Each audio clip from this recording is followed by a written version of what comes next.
नमस्कार, मैं हूं आपके साथ पूर्वी राय और आप देख रहे हैं महाकाल एक्सप्रेस।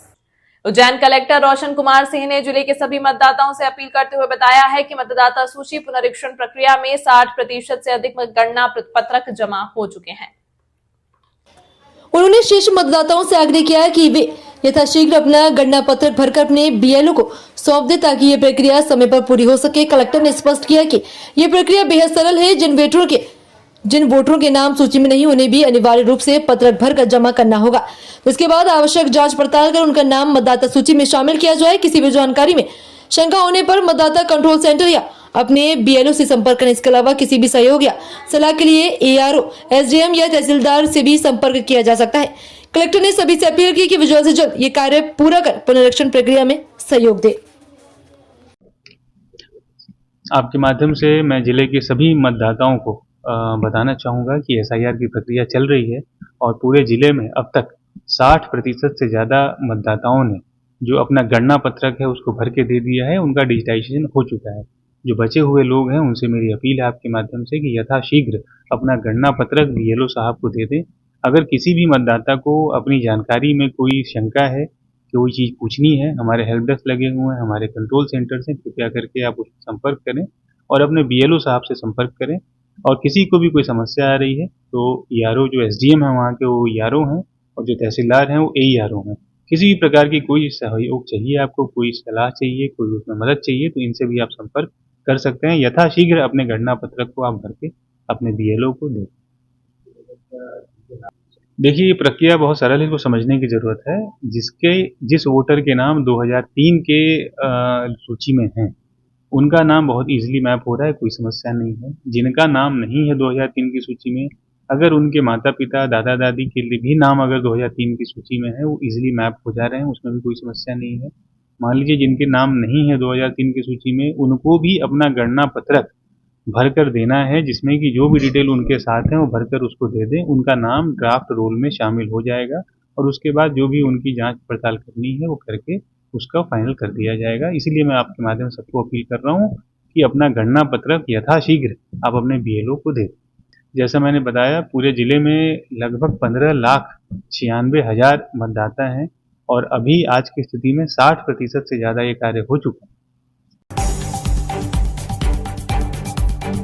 विक्रमनगर इंडस्ट्रियल क्षेत्र में चल रहे कार्य के दौरान मंगलवार को एक सांप गंभीर रूप से घायल हो गया था। घायल हालत में घूम रहे सांप की सूचना लोगों ने सर्प मित्रों को दी थी, जिसके बाद वह घायल सांप को लेकर पशु चिकित्सालय पहुंचे, जहां डॉक्टरों ने सांप के सर व पीछे की ओर 80 टांके लगाकर सांप की जान बचा ली।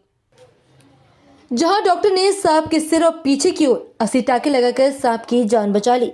इन दिनों विक्रमनगर इंडस्ट्रियल क्षेत्र निर्माण कार्य किया जा रहा है, जिसमें जेसीबी का उपयोग किया जा रहा है। मंगलवार रात को जेसीबी की चपेट में अचानक एक सांप आ गया। ये सांप कोबरा प्रजाति का था जो कि घायल अवस्था में क्षेत्र में ही घूम रहा था। उसके सिर और पीछे की ओर काफी चोट लगी थी। सुबह क्षेत्र के लोगों ने सर्प मित्र राहुल और मुकुल को सूचना दी। दोनों मौके पर पहुंचे। सांप को रेस्क्यू कर उद्यान मार्ग स्थित पशु चिकित्सालय ले जाया गया, जहां पशु चिकित्सक डॉक्टर मुकेश जैन ने सांप का 2 घंटे तक जटिल ऑपरेशन किया और सांप को 80 टाँके लगाकर उसकी सर्जरी की। ऑपरेशन के बाद सांप स्वस्थ अवस्था में है। ऑपरेशन में रवि राठौर, प्रशांत परिहार और अन्य कर्मचारी भी शामिल थे। कोबरा सांप एलापीडे परिवार से संबंधित है। वो मुख्य रूप से नाजा वंश में आते हैं। दुनिया भर में कोबरा की कई प्रजातियां पाई जाती हैं, जिनमें कुछ सबसे प्रसिद्ध भारतीय कोबरा और किंग कोबरा है। किंग कोबरा बनाम सामान्य कोबरा, ये ध्यान रखना महत्वपूर्ण है कि किंग कोबरा और सामान्य कोबरा अलग अलग वंश के होते हैं। नाजा वंश से संबंधित है। ये अक्सर इंसानी आबादी वाले कृषि क्षेत्रों में पाए जाते हैं। अजाक्स संगठन के नवनिर्वाचित प्रांत अध्यक्ष एवं वरिष्ठ आईएएस अधिकारी द्वारा सवर्णों की बेटियों के बारे में घोर आपत्तिजनक बयान। उस कार्यक्रम में अजाक्स के नवनिर्वाचित प्रांतीय अध्यक्ष और वरिष्ठ आईएएस अधिकारी श्री संतोष वर्मा जी ने कहा कि जब तक मेरी बेटी को कोई ब्राह्मण अपनी बेटी दान नहीं देता है या उससे संबंध नहीं बनता, तब तक आरक्षण जारी रहना चाहिए।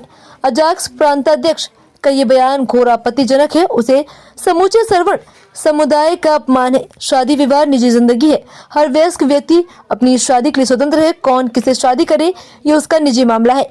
और फिर बेटी कोई वस्तु नहीं जो दान की जाए। कानूनी तौर पर तो माँ बाप किस अपने पुत्र पुत्री की शादी किससे हो तय नहीं कर सकते। स्वर्ण समाज की बेटियों के बारे में एक वरिष्ठ आईएएस अधिकारी द्वारा ऐसा कहा जाना अति निंदनीय है। शादी एक नितांत निजी मामला है, उसका आरक्षण से क्या संबंध। वैसे भी समाज बहुल बदल चुका है। बड़ी संख्या में अंतर जातीय विवाह हो रहे हैं। आरक्षित और अनारक्षित वर्गों के बीच भी बहुत शादियां हो रही हैं। मेरी जान पहचान में ऐसे कई दंपति हैं। दलित नेताओं की शादियां ब्राह्मण युवतियों से हुई। डॉक्टर भीमराव अम्बेडकर जी ने सविता अम्बेडकर जी से शादी की थी, जो कि ब्राह्मण थी।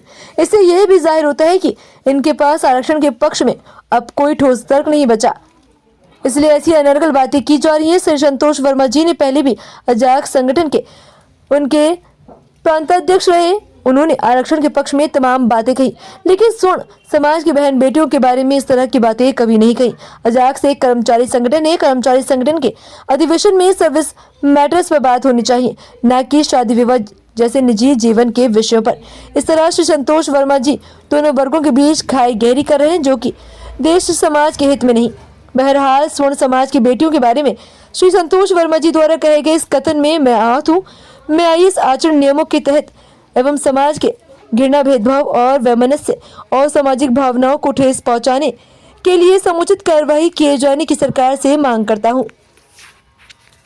आज जो स्वर्ण समाज की जो नारी शक्ति को अभद्र व्यवहार और तुच्छ भाषा का जो प्रयोग एक आईपीएस संतोष वर्मा ने जो किया है, जो फर्जी डिग्रियां लेकर मध्य प्रदेश शासन में नौकरियां कर रहा है, वो हमारी स्वर्ण समाज को ललकार रहा है। जब नाश मनुष्य पर छाता है तो पहले भी एक मर जाता है। ये रामायण में भी ऐसा लिखा है। तो जिन लोगों की जैसी भावना होती है, उनके ऐसे विचार होते हैं। और आज स्वर्ण समाज एकजुट होकर आज एसपी साहब को हमने आवेदन दिया है, और इसमें हमारे माननीय मार्गदर्शक जियालाल शर्मा साहब, सुरेंद्र चतुर्वेदी साहब हमारे अध्यक्ष, जियालाल शर्मा जी हमारे, लीलाधर जी शर्मा हमारे समाज अध्यक्ष एवं सभी लोग हम जो वरिष्ठ जन यहाँ पर एकत्रित हुए हैं। और हम चाहते हैं कि 2 दिन का हमने समय दिया है, जल्द से जल्द इस संतोष वर्मा पर एफआईआर की जाए, नहीं तो हम नारी शक्ति लेकर हम स्वर्ण समाज यहाँ उग्र आंदोलन करेंगे और यह पूरे प्रदेश में होगा। और माननीय मैं प्रदेश के मुखिया महामहिम यादव जी से निवेदन कर रहा हूं कि इस पर जल्द से जल्द एफआईआर कर इसको जेल भेजा जाए। इसी के साथ में सरपंच हरनाथ शर्मा, ग्राम पंचायत गोलाव, तमाम महत्वपूर्ण खबरों के लिए देखते रहिए महाकाल एक्सप्रेस।